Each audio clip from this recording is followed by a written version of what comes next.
guys, and welcome back to my channel. And today's video is going to be something that I've done before, but like a spin-off basically. So I've done like makeup I've changed my mind about, skincare I've changed my mind about, and today we're going to do like the fragrance edition of the exact same concept, and that is going to be fragrances that I've changed my mind about.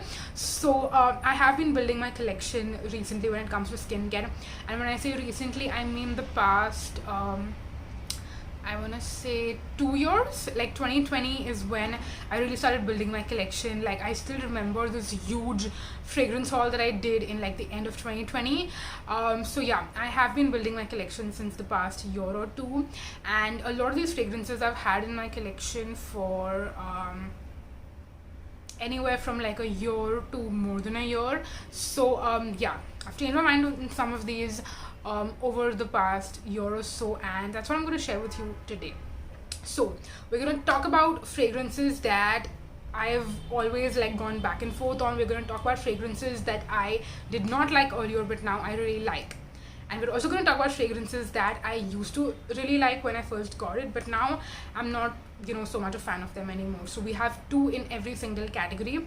I'm going to first talk about the fragrances that I constantly always keep I keep going back and forth on these all the time, but I finally have figured out my sweet spot and how I like them, when I like them, where I like them. So we have Nika Pisces or Pisces as the first one. By the way, I forgot to mention this earlier, some of these I do have the bottles of, some of them I don't have. So just to like keep things consistent, I'm not going to be showing any of them to you like physically, but I'm going to insert pictures right here of every single one of them. So this right here is Nika Pisces. That's what the full bottle looks like.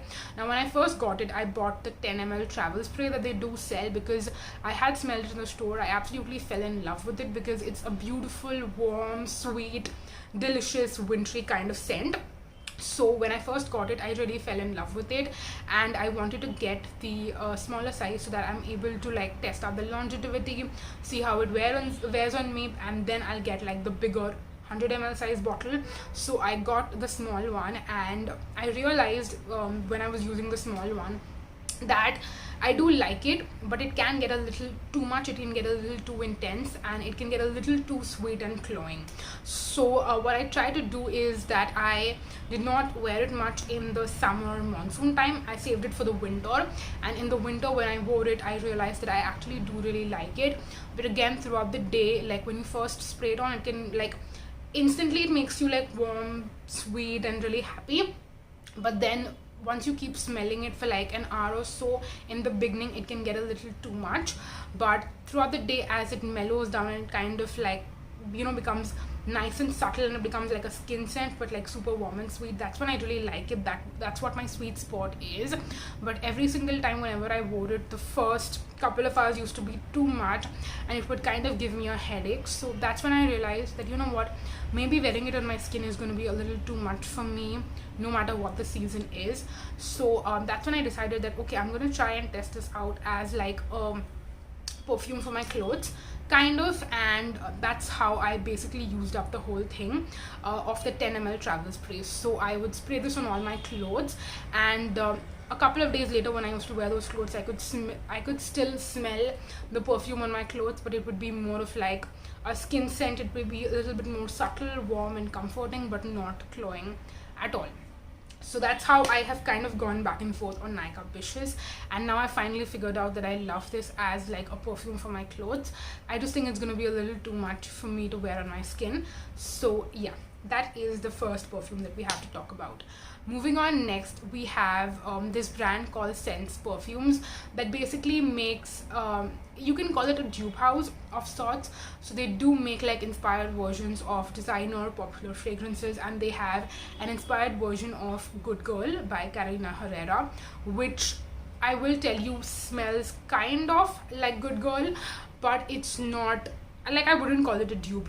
Both of these perfumes are different in their own sense. I think Good Girl is a lot more refined, it's a lot more elegant, it's a little bit more it's kind of like a great going out kind of scent. I would love to like spray Good Girl on special occasions, like the OG Good Girl by Carolina Herrera on special occasions and wear it out, and I have some great memories with it. That being said, I do like Good Girl by Sense Perfumes as well. When I first got it, I liked it, but I did not love it. And then later on, the more I sprayed on and the more I wore it, it would kind of sometimes give me a headache. I did consider decluttering this one as well, but I was not wearing it in the right kind of climate.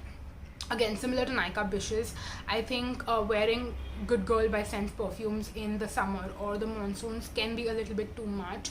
But when I wore it in the winters, this past winters that just left us, sadly, I absolutely loved it. In fact, I wore it so much to the point where I have almost, I'm pretty sure, completely used it up as well, because I don't have it in my collection anymore. So I'm pretty sure that I've used this up completely.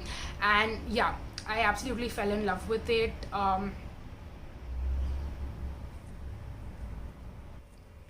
Apologies for the interruption, but yes, I've completely used up my Good Girl by Sense Perfumes, and I will not be repurchasing it immediately, because it's anyways not a perfume that I wear a ton in the monsoons and in the summers, so there's no point of buying it right now.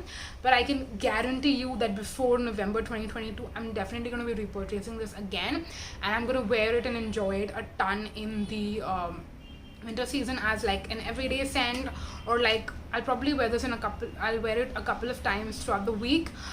So yeah, it's more of like an everyday scent, and I'm gonna save my Good Girl, the OG, for like special occasions. So yeah, those are perfumes that I went a little bit more back and forth on.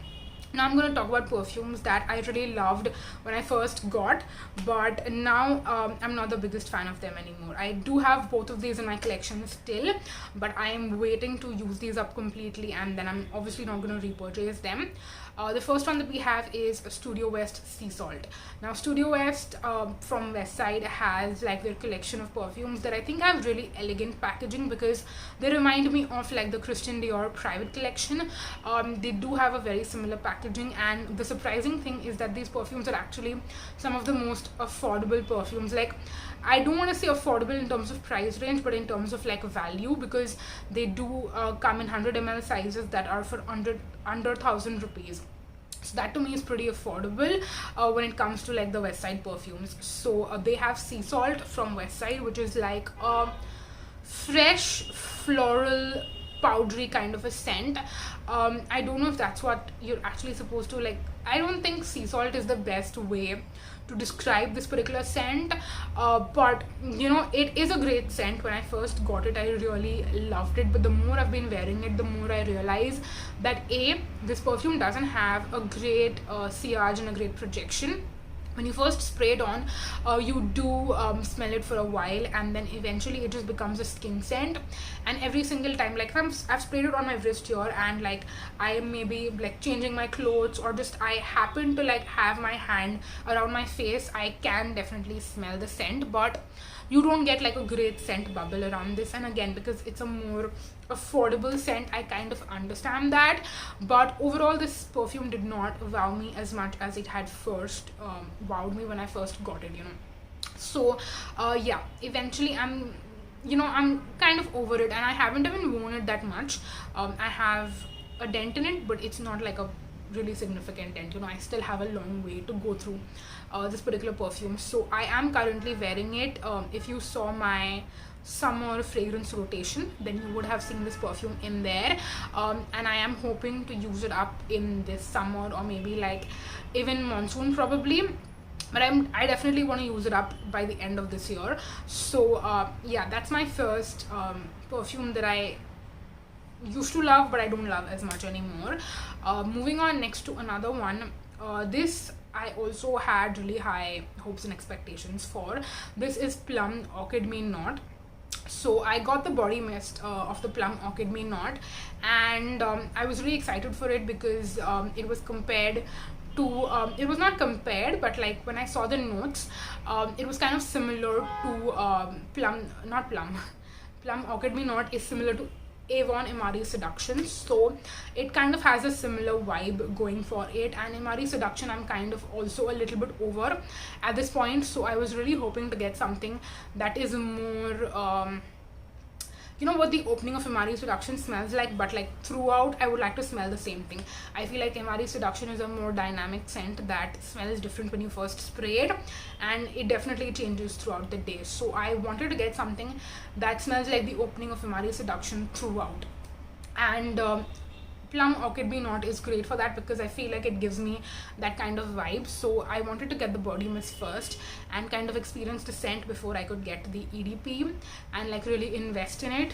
I mean, I would say invest in air quotes because its Plum EDPs are also not that expensive as compared to some other perfumes. So yeah, take the word invest with like a grain of salt. Any which ways, I have used up, I would say maybe close to half, a little bit less than half of my Plum Orchid May Not, and I do like it. It's just one that how do I say this, it's a very simple basic perfume, you know. It's a simple basic sweet, you know, your typical Victoria's Secret kind of like body mist. That's what it reminds me of. I feel like my taste is getting a little bit more refined and a little bit more expensive when it comes to perfumes. So that's why like a simple fruity floral body mist doesn't really appeal to me that much. So I think I'm not just graduating from Avon MRE Seduction, I'm graduating from that whole fragrance family altogether. So that's why I was really excited when I first got Plum Orchid May Not, because I was hoping to fall in love with it and then get the EDP eventually and make that like a staple scent for me. But yeah, I guess now I'm just growing over that entire fragrance family altogether. So yeah, that's also kind of disappointing, but I will be going through and using up my complete I basically want to use up the complete bottle of the Plum Orchid May Not body mist. Moving on next to fragrances that when I first got, I was kind of a little bit underwhelmed, but the more that I've used them, the more I've like gotten a fond appreciation for both of these.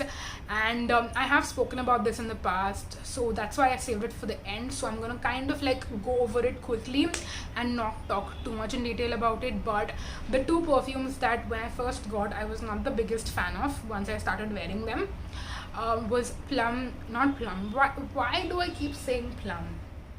Black Opium by YSL and Dolce & Gabbana, The Only One. These are two, I would say, more sweet, sensual, mass-pleasing, really beautiful, very, very popular, not dynamic. Why am I saying all the wrong words? These are very mass-pleasing, you know, super compliment worthy. And just today I was watching this video by Lithia Marie, and she was talking about how like the Black Opium is like the most it's hated but it's loved. People give you compliments on it, but at the same time people are also over it at the same point. Like it's dynamic in the sense that everyone has a different take on YSL Black Opium. And then Dolce & Gabbana, The Only One, I also feel like is super talked about, but at the same time a lot of people are like, oh, we're totally over it, you know, whatever. These are two perfumes that when I first got, I did not like to wear it on my skin that much, but eventually I did discover, and you know, I basically realized that similar to Nika Bishes, these are two perfumes that I love to spray on my clothes and wear it that way as compared to actually wearing them on my skin. And when it comes to YSL Black Opium, I think there are so many different flankers and so many different variations that I kind of want to figure out something that I can wear on my skin as well.